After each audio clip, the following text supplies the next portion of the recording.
तो गाइस ये वीडियो काफी ज्यादा इंपॉर्टेंट होने वाली है उन बच्चों के लिए जिनकी जेई में रैंक ज्यादा आई है। इट मींस की परसेंटाइल कम आई है। ठीक है, तो इस वीडियो में प्रॉपरली बात करेंगे कि एनआईटीज, ट्रिपल आईटीज एंड जीएफटीआईज में एडमिशन के ऊपर, और जो सीट्स वैकेंट रह जाती हैं। देखिए, आपको मैं बता दूं कि एनआईटीज एंड ट्रिपल आईटीज जीएफटीआईज के लिए जो काउंसलिंग होती है वो जोसा होता है पहले, देन सीसैब होता है। सीसैब तब होता है जब जोसा के बाद जो सीट्स वैकेंट होती हैं तब सीसैब होता है। तो हाँ, सीसैप कंफर्म होता है, हर साल होता है, तो जोसा के बाद सीट्स वैकेंट रहती हैं। लेकिन ऐसा भी होता है कि सीसैप काउंसलिंग के बाद भी बहुत सारी सीट्स इनमें वैकेंट रह जाती है, तो उसमें एडमिशन कैसे लेते हैं बाद में, उसके ऊपर बात करेंगे, जो कि बहुत इंपॉर्टेंट पॉइंट होने वाला है। ये कोई भी डिस्कस नहीं करेगा आपसे, है ना। तो लास्ट 8 ईयर से हम लोग काउंसलिंग में लोगों की हेल्प कर रहे हैं, और इस चैनल पे अगर आप पहली बार आए हो या आपने चैनल को सब्सक्राइब नहीं किया है, तो दैट मीन्स कि आप एक बड़ा अपडेट मिस कर दोगे, जो कि काफी ज्यादा हाईली इंफॉर्मेटिव आपके लिए रहने वाला है, राइट। क्योंकि यार, सब्सक्रिप्शन चैनल का फ्री है, आप फ्री में सब्सक्राइब करोगे, आपको अलर्ट्स आएंगे, आपको वो वीडियो शो होगा जो हमारे द्वारा बनाया जाएगा, जो कि आपके लिए लाइफ चेंजिंग होने वाला है। इसकी पूरी गारंटी और श्योरिटी हम दे रहे हैं। ठीक है, तो देखो यार, एनआईटी के केस में देखो, जनरली देखा गया है कि भी हम आएंगे कि कैसे वो प्रोसेस होगा, लेकिन जनरली देखा गया है कि आपको इस रैंक के बाद एनआईटीज नहीं मिलती हैं सीसैप काउंसलिंग में। लास्ट रैंक जो जनरल बच्चों के लिए है वो 1,20,000 है। तो अगर कोई जनरल कैटेगरी का स्टूडेंट है, ये जो रैंक है पर्टिकुलर मैं ऑल इंडिया कैटेगरी पे बेस कर रहा हूँ, किसी भी होम एनआईटीज को हमने इंक्लूड नहीं किया है। होम एनआईटीज के अंदर 3 लाख 4 लाख रैंक पे भी एडमिशन पॉसिबल होता है, लेकिन वो पर्टिकुलर कंडीशंस पर डिपेंड करता है। लेकिन जेनरिक सिनेरियो पे आप किसी भी स्टेट के हो और आप ऑल इंडिया कैटेगरी में काउंट होते हो, तो 1,20,000 रैंक तक आपको एनआईटीज में मेल कैंडिडेट को एडमिशन मिल सकता है। ईडब्ल्यूएस के लिए 1,25,000 तक एडमिशन मिल सकता है। ओबीसी में 1,30,000 तक एडमिशन मिल सकता है, और एससी वाले बच्चों के लिए 2 लाख, और एसटी 3 लाख तक एडमिशन एनआईटीज के अंदर मेल कैटेगरी में हो सकता है। देखो, फीमेल कैटेगरी में एनआईटीज का मतलब अलग हो जाता है, क्योंकि वहां पे फीमेल के लिए अलग से सीट्स रिजर्व्ड होती हैं।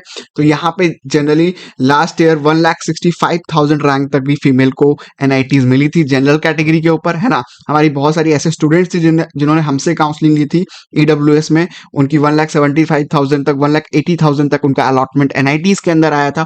ठीक है, ओबीसी के केस में देखें तो 1,80,000 रहेगा लास्ट, और एससी के केस में 2,80,000 एंड एसटी 3,40,000। तो ये लास्ट रैंक है जहां पे एनआईटीज बंद हो जाती हैं, इसके बाद एनआईटीज नहीं मिलती हैं। ठीक है, तो अगर इससे ज्यादा रैंक है तो आप एनआईटीज के बारे में नहीं सोच सकते, क्योंकि ये लास्ट क्लोजिंग रैंक है, और ये जोसा का रैंक नहीं है। जोसा के बाद जो 2 राउंड की सी से अब राउंड होती है, उसका ये क्लोजिंग रैंक है। देखिए, ट्रिपल आईटीज का क्या सिनेरियो रहता है। तो ट्रिपल आईटीज में भी आप मान के चलिए कि इसमें यार ऑल इंडिया रैंक पे ही काउंसलिंग होती है। ठीक है, इसमें पर्टिकुलर ऑल इंडिया रैंक पे काउंसलिंग होती है, तो आपको होम स्टेट और इसमें कोई कोटा नहीं होता। तो सबसे पहली बात, बड़ी बात तो ये है, तो ये आपके लिए बड़ा इंपॉर्टेंट है। जनरल वाले बच्चों के लिए 1 लाख तक एडमिशन आराम से इसमें हो जाता है। ईडब्ल्यूएस के लिए 1,10,000 तक, एससी 2 लाख और एसटी 3,40,000। तो यहाँ पे जाके आपकी ट्रिपल आईटीज भी बंद हो जाती हैं।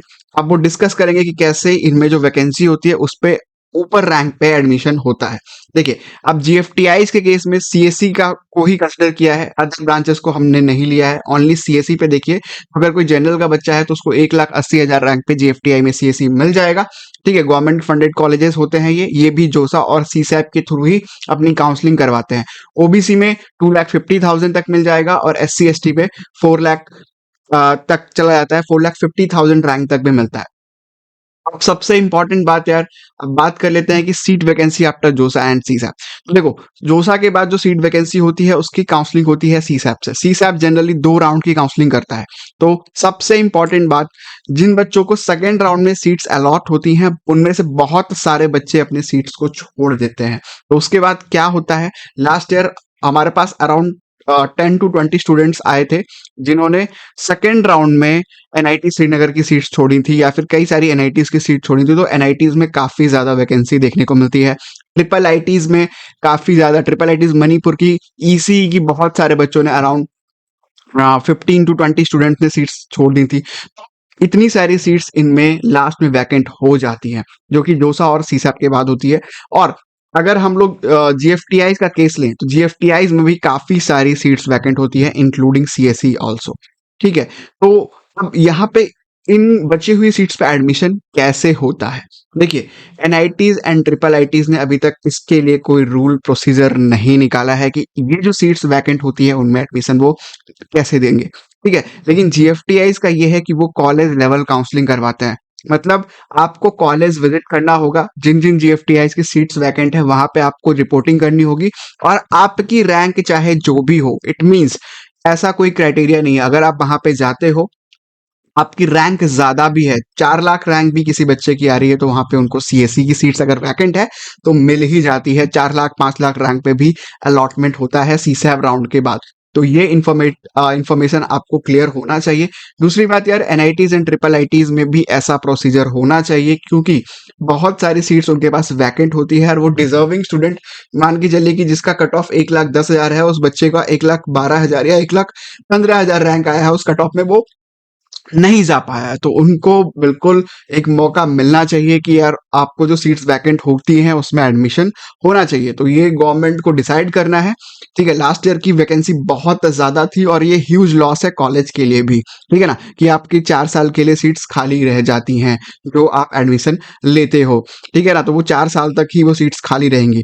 तो इसके लिए भी हो सकता है इस बार कुछ ऐसा प्रोसीजर निकले कि कॉलेज लेवल पे बुला के या फिर कुछ मेरिट बेसिस पे आपकी काउंसलिंग हो सकती है। फिलहाल जीएफटीआई के लिए कंफर्म है कि जीएफटीआई हर साल यही करती है। अगर आपकी सीट्स सीसैप के बाद खाली रहती है तो जीएफटीआई में एडमिशन हो जाता है। ठीक है, तो इसके लिए वरी नहीं करना है। देखिए गाइस, अगर काउंसलिंग से रिलेटेड आपको कुछ समझ नहीं आ रहा है और आपको हेल्प एंड सपोर्ट की नीड है, तो हमारा काउंसलिंग मेंटरशिप प्रोग्राम ओनली 499 के अंदर अवेलेबल है आप लोगों के लिए।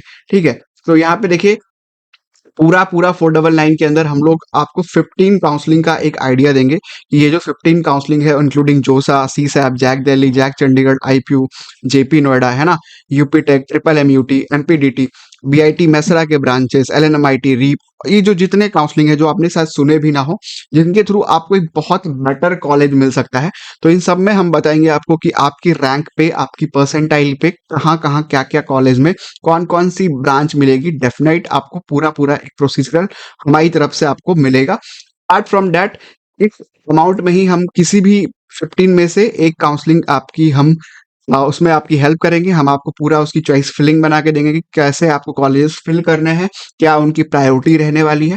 ठीक है ना, तो ये बहुत ज्यादा इंपॉर्टेंट है। प्लस 1 आवर का आपको अराउंड 50 मिनट्स का आपको एक काउंसलिंग सेशन भी, मेंटर सपोर्ट भी दिया जाएगा, जिसमें आपको पूरा गाइड किया जाएगा कि यार ये 15 काउंसलिंग में आपको कौन कौन सी काउंसलिंग में पार्टिसिपेट करना चाहिए, क्या बेटर ऑप्शंस आपके लिए होता है। क्योंकि मैं बता दूं कि काउंसलिंग से काफी अच्छे कॉलेजेस आपको मिलेंगे।